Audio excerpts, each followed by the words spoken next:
Uyingda ota-enang o'tiribdi. Telefon qilib hol so'rab qolmaysan, oylar o'tib ketadi, ehtimol yillar o'tib ketadi. Sen nima qilaman deb yuribsan u yerda?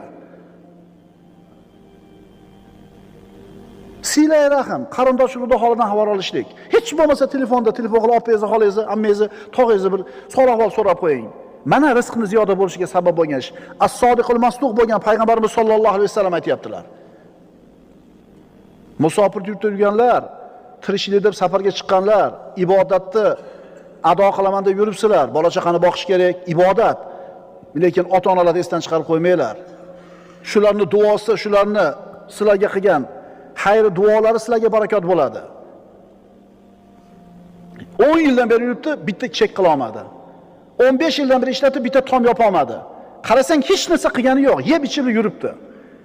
Nima qilaman, o'shga borib deydi.